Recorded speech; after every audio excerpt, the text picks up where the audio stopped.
উত্তৰ গুৱাহাটীৰ জিএনআৰচি হস্পিটেলত স্নায়ু বিজ্ঞান বসন্তকালীন কৰ্মশালাৰ আয়োজন। বিশ্বত উদ্বেগজনকভাৱে বৃদ্ধি পাইছে ব্ৰেইন ষ্ট্ৰকৰ সংখ্যা। মানৱ জাতিক স্তম্ভিত কৰি বিশ্বত উদ্বেগজনকভাৱে বৃদ্ধি পোৱা ব্ৰেইন ষ্ট্ৰকে আতংকিত কৰিছে সকলোকে। একাংশ যুৱ প্ৰজন্মও বলি হৈছে এই ব্ৰেইন ষ্ট্ৰকৰ। আধুনিক লাইফষ্টাইলে বিপদ মাতিছে মানৱ জাতিলৈ। ব্ৰেইন ষ্ট্ৰকৰ এই অভাৱনীয় তথ্য সদৰি কৰিছে ৰাজ্যৰ জ্যেষ্ঠ চিকিৎসক ডাক্তৰ অমিত ৰঞ্জন বৰুৱাই। উল্লেখ্য যে উত্তৰ পূৰ্বাঞ্চলৰ আগশাৰীৰ চিকিৎসা প্ৰতিষ্ঠান উত্তৰ গুৱাহাটীস্থিত জিএনআৰচি হস্পিটেলৰ চৌহদত অনুষ্ঠিত হৈছে বসন্তকালীন স্নায়ু বিজ্ঞানৰ চিকিৎসা সম্পৰ্কীয় কৰ্মশালা। এই অনুষ্ঠানত ৰাজ্যৰ বিভিন্ন প্ৰান্তৰ 100 গৰাকী চিকিৎসকে অংশগ্ৰহণ কৰিছে।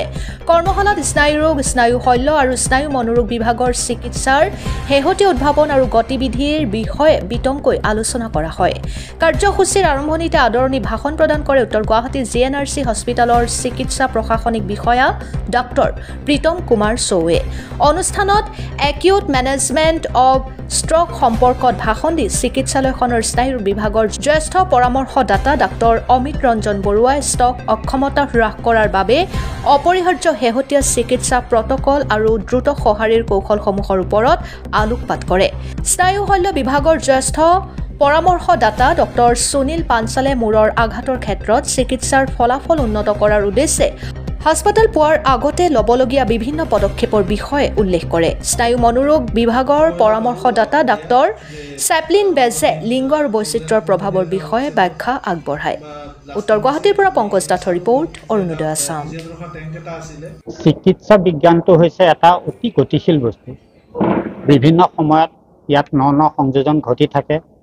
শেহতীয়াকৈ যি ন উদ্ভাৱন হৈছে, যি ন সংযোজন হৈছে বা শেহতীয়াকৈ ইয়াৰ যি গতিবিধি, এই কথাখিনি যদি আমি আলোচনালৈ যদি নানো, তেতিয়াহ'লে চিকিৎসা বিজ্ঞান যেন কোনোবাখিনিত আমি পিছ পৰি ৰম।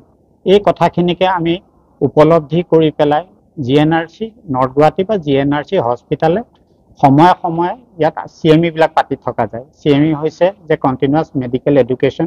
ঠিক তেনেকৈ আজি জিএনআৰচি নৰ্থ গুৱাহাটীয়ে বসন্তকালীন CME অনুষ্ঠানটো আয়োজন কৰা হৈছে।